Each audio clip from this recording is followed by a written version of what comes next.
Assalamu alaikum viewers, I'm Hina Mehjabeen. I hope you all will be fine. As you know, we are studying the course of web programming and today we have to learn how we can design the navigation bar using CSS property display flex. ये flex property जो है वो हमने previous lectures में ही study की थी, तो आज हम देखेंगे कि navigation bars किस तरह से आप इसको create कर सकते हो, design कर सकते हो. So let's start our lecture here. Here is an example of how you can design a navigation bar using display colon flex property in CSS. यहाँ पर मैंने राइट की हुई है, रेड कलर से रिप्रेजेंट किया है जो मेन हमारा कोड यहाँ पर है। और आप लोगों को पता है कि जो HTML डॉक्यूमेंट जो होता है वो डिक्लेरेशन जो होती है फर्स्ट लाइन HTML5 की बात करें, exclamation mark doc type HTML से होती है। ठीक है, तो ये मैंने वैसे बेसिक स्ट्रक्चर आप लोगों को पहले समझाया हुआ है। और HTML यहाँ पर होती है रूट एलिमेंट होता है, इसकी जो क्लोजिंग है वो लास्ट में होती है। और हमें पता है कि अगर हम HTML फाइल में करते हैं स्टाइलिंग, तो हेड सेक्शन में हमारे जो स्टाइल एलिमेंट है उसमें जो स्टाइलिंग है CSS की वो होती है। एक्सटर्नल भी कर सकते हैं। एक्सटर्नल के लिए आप लोगों ने क्या करना है, एक अलहदा फाइल बनानी है और उसको .css एक्सटेंशन के साथ सेव करना है और उसका लिंक यूज़ करना है। ये भी मैं आप लोगों को एक्सटर्नल जो स्टाइलिंग करना का जो वे है वो भी मैं आप लोगों को बता चुकी हूँ कि किस तरह से अप्लाई होता है। ठीक है, तो यहाँ पर देखें स्टाइल आपके पास गिवन है, स्टाइल एलिमेंट है, उसमें .nav बार या नेविगेशन बार आप कर रहे हैं और ये क्लास का नेम है। यहाँ ये क्लास का नेम आप जो क्लास है वो आप लोगों को पता है बॉडी सेक्शन में क्रिएट की जाती है, डिफ़ाइन की जाती है, वो मैं आप लोगों को दिखा देती हूँ। यहाँ पर क्लास का नेम जो है बॉडी सेक्शन में वो ये है हमारा। ठीक है, नेव क्लास जो है नेव बार, तो एस सेलेक्टर यूज़ करते हैं। और मैंने आप लोगों को बताया था कि क्लास नेम क्यों यूज़ किया जाता है। क्लास नेम इसलिए यूज़ कर रहे होते हैं कि अगर नेविगेशन बार्स डिफरेंट आपने यूज़ की हुई हैं, तो अगर आप क्लास नेम यूज़ नहीं करते तो सब नेविगेशन बार पर जो भी प्रॉपर्टीज़ आप अप्लाई कर रहे होते हैं वो सारी अप्लाई हो जाती हैं। ठीक है, आप कर लें, लेकिन इसलिए क्लास है, उसी क्लास को एस सेलेक्टर यूज़ करते हुए .nav बार जैसे यूज़ किया है। As selector class name use करते हुए आप different properties and different navigation bar पर या डिफरेंट सेलेक्टर्स पर अप्लाई कर सकते हो। यहाँ पर अब nav class is equal to nav bar आपके पास यूज़ हुई है, यानी ये क्लास एक बनाई गई है नेविगेशन बार के लिए क्लास है, उसमें लिंक्स जो हैं वो क्रिएट किए गए हैं नेविगेशन बार में। ठीक है, एंकर टैग यूज़ किया है, href यूज़ किया है। यहाँ पर अभी मैंने जो href आप लोगों को पहले बताया था एड्रेस, ठीक है, तो मैंने यहाँ पर यूज़ नहीं किया, तो आप करना चाहें तो कर सकते हैं। जब हम वेबसाइट्स वगैरह बनाना स्टार्ट करेंगे तो तब जाकर यहाँ पर एड्रेस करेंगे। अच्छा जी, यहाँ पर अगेन क्लास का नेम यानी ये जो लिंक्स हैं एंकर टैग है, इसमें भी क्लास का नेम जो है नेव जो आइटम है वो है, उस पर अप्लाई करना चाहते हैं तो जो भी प्रॉपर्टीज़ होंगी तो हम ये वाले क्लास का नेम यूज़ करेंगे अगर इस लाइन पर करना चाहते हैं।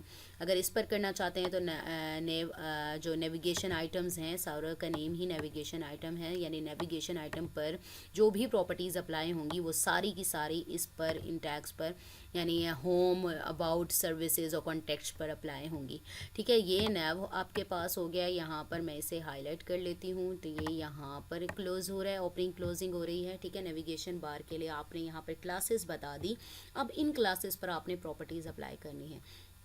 स्टाइलिंग में अब यहाँ पर देख लें, हाँ जी, हम यहाँ देख रहे थे स्टाइल में डिस्प्ले फ्लेक्स है। ठीक है, फ्लेक्स का प्रॉपर्टी वैसे मैंने आप लोगों को दिखाई दी कैसे वर्क करती है। चलें, जस्टिफाई कंटेंट स्पेस बिटवीन आ जाए, align items horizontally with space between, horizontally align, horizontally पता है ना, तो इस तरह से लाइन होता है और स्पेस कर दे।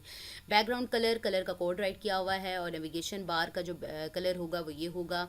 पैडिंग है 10 pixel, add some padding for better appearance. Padding का आप लोगों को पता है कंटेंट और बॉर्डर के दरमियान जो स्पेस होती है उसे कहते हैं हम पैडिंग, ये हम ऑलरेडी कर चुके हैं। अब यहाँ पर आपने किस पर ये अप्लाई हुआ, ये देखें सिलेक्टर कौन था, यहाँ पर नेविगेशन बार थी। ठीक है, नेविगेशन बार जो मेन हमारे जो नेव बार हमने क्लास यूज़ की थी यहाँ पर, यानी इस पर अप्लाई हुई। ठीक है, यहाँ पर आपके पास नेविगेशन बार जो यूज़ हुई है, नेविगेशन पूरी जो बार है उस पर अप्लाई हो रही है।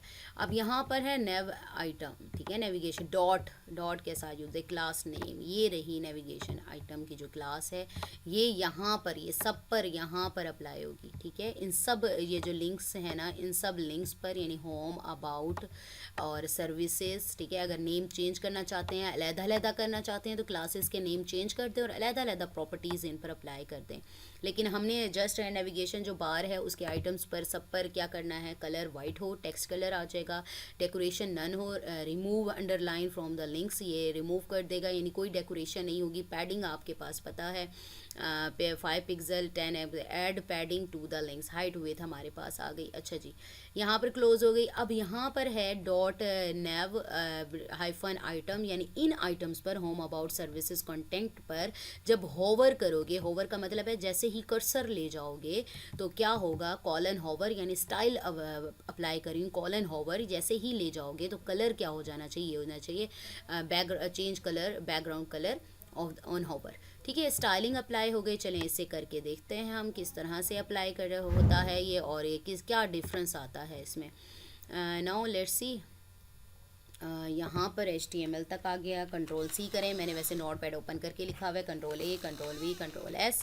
तो देखें मैंने सेव करने का वे सारा कुछ पहले आप लोगों को बताया हुआ है। वीक 4 के नेम से यहाँ पर बाहर जो है वो फाइल मेरे पास पड़ी हुई है, तो इसे ओपन करें तो इस टाइप का ये देखें, यहाँ पर होवर करने से ये देखें ये वाइट कलर है, और हमारे पास इसे करें तो ये देखें शार्प जो भी था लिंक नहीं दिया हुआ था, तो इसीलिए देखिए कलर चेंज हो जाता है होवर करने से। इस तरह से ये बार्स जो बनी हुई होती हैं नेविगेशन बार्स, वो आप बना सकते हो। ठीक है, तो इस तरह से वर्क करती हैं। ठीक है, ये देखो फ्लेक्स की प्रॉपर्टी है।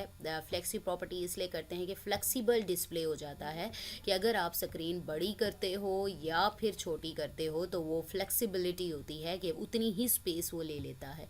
अब यहाँ देखो देखो कितनी बड़ी स्क्रीन, जितना एरिया था वो ले लिया, क्योंकि डिफरेंट स्क्रीन साइजेस होते हैं, डिफरेंट साइजेस के लेआउट्स होते हैं, तो इसलिए फ्लेक्स की प्रॉपर्टी यूज़ की जाती है कि जो भी स्क्रीन का साइज़ है वही वो कवर कर ले।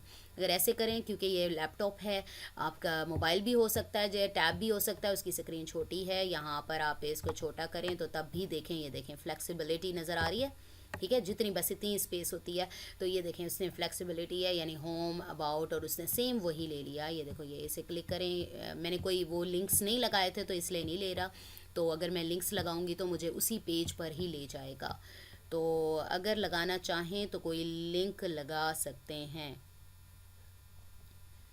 ठीक है, तो आप इसके हैश की जगह पर, ये जो कोड है इसमें हैश की जगह पर मुझे दिल कर रहा है मैं अपने चैनल का लिंक लगा दूं, लेकिन फिर मुझे ओपन करना पड़ेगा और उसका लिंक लेना पड़ेगा, तो टाइम लगेगा। तो आप इसमें जो भी लिंक लगाना चाहें वही वेबसाइट वही एड्रेस पर आपको ले जाएगा।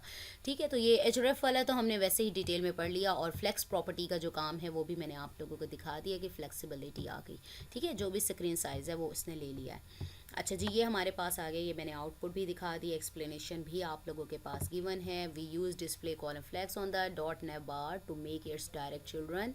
ठीक है, फ्लेक्स आइटम्स के लिए यूज़ की है। Justify content as space between, distribute the flex items along the main axis horizontally, यानी वो जो सेम स्पेस ले लेंगे, और एडजस्ट अदर प्रॉपर्टीज़ और सारी चीज़ें मैंने आप लोगों को वैसे ही बता दी हैं, यहाँ पर एक्सप्लेनेशन गिवन है। So we have completed today's lecture in which we have seen how we can design the navigation bar using CSS property display flex। ठीक है, तो यहाँ पर कॉलन ही लगा देते हैं हम, यहाँ पर कॉलन कंट्रोल S। सो मुझे अपनी दुआ में याद रखिएगा, अपना ख्याल रखिएगा, टेक केयर, अल्लाह हाफिज़।